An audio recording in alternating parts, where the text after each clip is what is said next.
It's that time of year again where we have pumpkins everywhere and a crazy man with no head flies around and puts everything on fire. Luckily, we could deal with the fires and the crazy man could drop some awesome loot. So let's talk about the Hallowed Event and everything you can get with it. Let's get the big guy out of the way and talk about the Headless Horseman. You can summon him in the Scarlet Monastery Graveyard. You'll want to have a group of 5 level 70s to kill him. The fight is pretty simple and has 3 phases. The first phase is practically a tank and spank, where he does a whirlwind attack, so members have to be aware of that, but overall a tank and spank and pretty simple. At 1% health, his head will pop off and shoot somewhere in the near area. Nuke it ASAP. The head will then go back to him starting phase 2, where he's back at full health and will now can flag a member of the group throughout the fight. At 1% health, his head will fly off again, and once again you want to nuke it. For phase 3, he will now spawn low pumpkin fiends that need to be tanked, and once again at 1% health, his head will fly off. You want to nuke it ASAP, and then the fight will be over.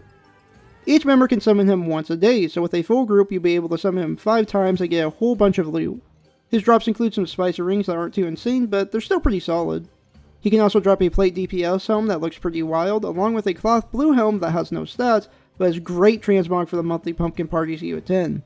Giving more love to the melees, he also drops a sword that has a useless effect that summons these cute little pumpkin guys. And of course for his big drop, he can drop his mount, which also doubles as a flying mount, so it's just that much better. Of course it has a low drop chance, and you have to roll against 5 other people, so I wish the best of luck to you guys on getting it. He can also drop other little toy items and a pet, along with broomsticks that are temporary event mounts that come in a variety of different speeds.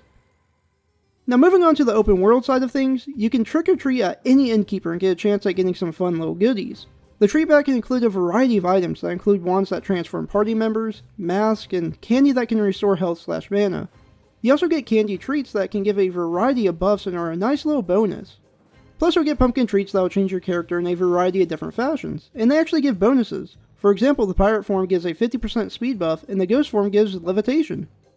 Open world mobs also have a chance of dropping these 2 bags, which is a pretty nice bonus. There are a few quests available as well, that reward candy treats. For the Alliance you can find these quests in Stormwind, Goldshire, and in Southshore. For the Horde you can find these quests in Orgrimmar, Undercity, and in Brill. A quick note for some of these quests is that completing the fire in both Goldshire and Brill and turning in the Pumpkin Head quest will give an hour buff to Agility, Strength, and Intellect. Completing the Hallowed In Treats quest will unlock the Hallow In Pumpkin Treats at the vendors in both Ironforge and Orgrimmar. Moving on to the last of the list is the Wickerman buff. The Wickerman can be found outside of Undercity, and for the Horde you can easily obtain the buff by simply picking up an ember around the Wickerman that spawns between 8 PM and 6 AM. For Alliance, it's a bit tougher. You'll have to pull one of the Wickerman Guardians and kill them. Once they die, the ember will spawn and you can grab the buff. And this is the Hallowed In event for Classic TBC. If I missed some stuff, please let me know in the comment section down below, and if you liked the video, hit that like button. If you want to see more from me, then hit that sub button. Make sure you have a great day, and peace. Plus you'll get pumpkin treats that will change your